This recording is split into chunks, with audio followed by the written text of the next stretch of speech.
I hope you don't get the sickness.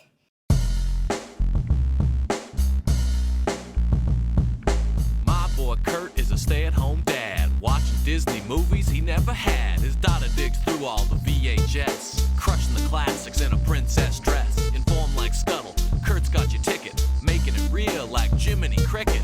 Most off the Captain Hook, but if the Tweedle dumb, he'll be taking more shots than Bambi's mom. Leaves him raised like Simba, or cracked like the beast dishes. He'll show you a whole new world, you won't need 3 wishes. Stay-at-home Disney dad.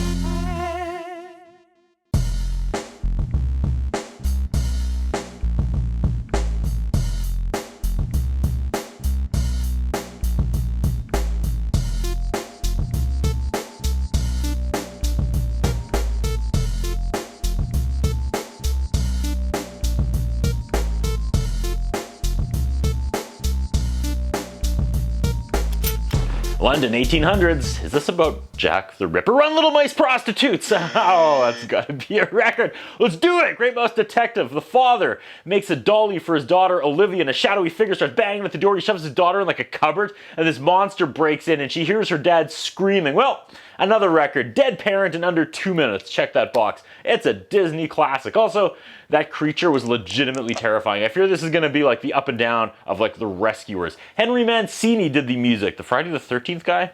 No, that was Henry Manfredini. Close.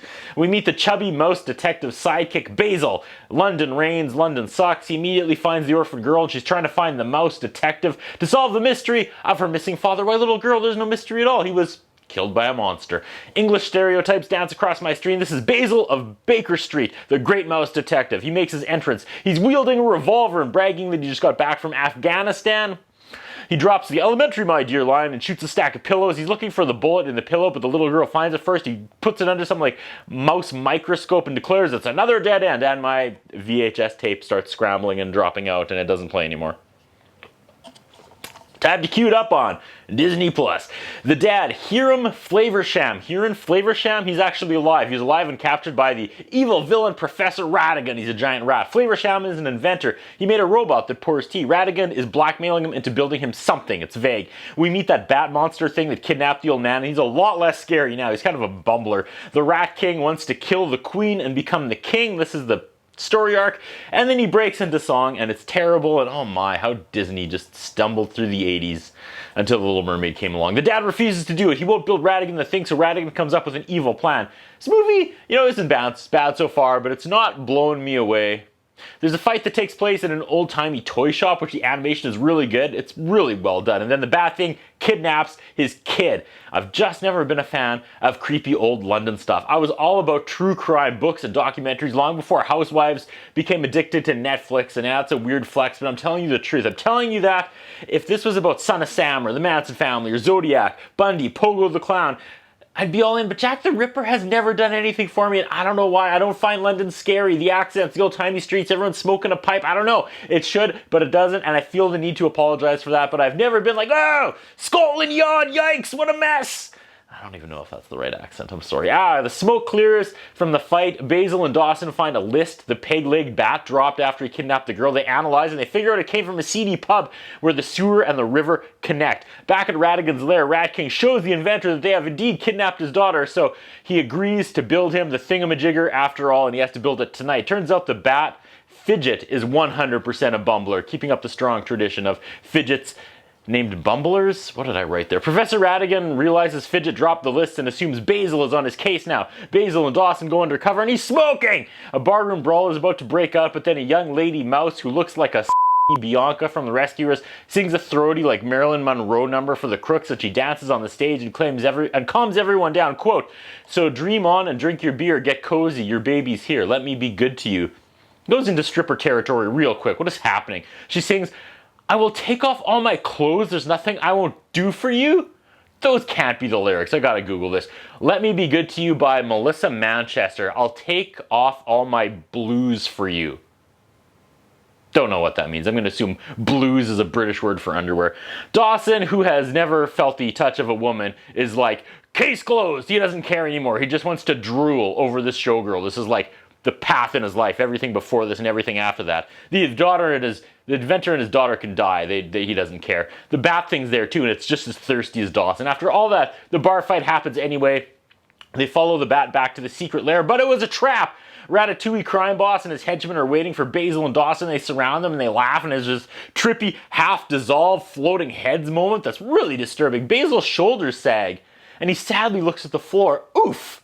You don't see brave protagonists give up like this too often. Next scene, Basil and Dawson are attached to like a Scooby-Doo killing machine that starts with a record player, and when the song ends, the record arm lifts and sets into motion a series of events that ends with Basil and Dawson getting crushed. Very convoluted and unnecessary, and so wonderfully old school, cartoon, satisfying. The inventor dad is done inventing the thing, and the Rat King looks inside a gift box and he likes what he sees, but us, the viewers, don't get to see it just yet. Rat Boss starts the record playing, and of course, all the bad guys leave because they have to go to Buckingham Palace.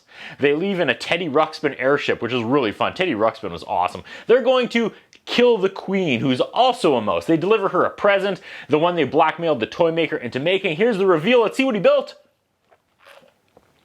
It's a life-size robotic replica of the queen that looks identical in every way. You know, it's pretty good. I'll give him that. I'll give him full marks for this. Professor Ratigan tells Fidget to drag away the real queen and replace her with the robotic relic that they can control from behind the scenes. Back to the Scooby-Doo machine. Basil is still all down in the dumps. Dawson gives him a pep talk and he snaps out of it. Was it the other way around? He uses math and science to escape from the trap, and then they free the girl Olivia, who is stuck inside a bottle, being forced to watch these two adults get crushed to death. Back at Buckingham Palace, Robo Queen anoints Ratigan as like her next in command or whatever.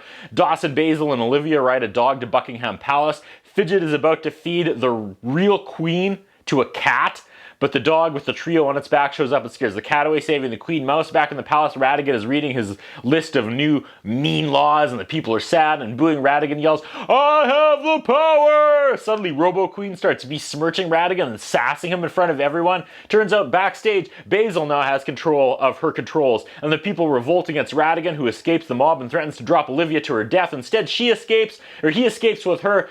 Basil grabs a bunch of balloons like Up, and he and Dawson float after the Teddy Ruxpin airship. This is great animation. Lots of highly recognizable London sights like the bridge and Big Ben, which is the fitting location for the climax of the movie as Ratigan smashes into the face of Big Ben, and now the third and final battle takes place inside the giant clock as they navigate the gears. This is awesome.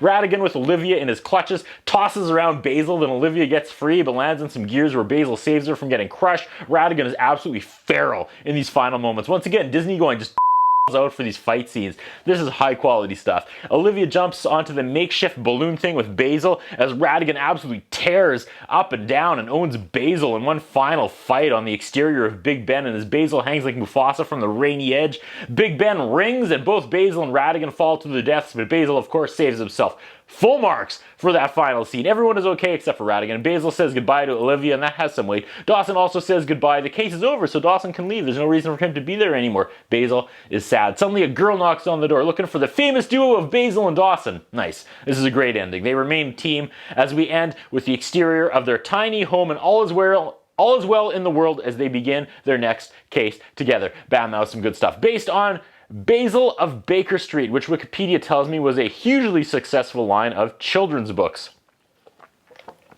So it wasn't about Jack the Ripper, and no mice prostitutes were harmed in the making of this movie. That's what I think about. What do you think? What we have is a concern about Curtis Anderson.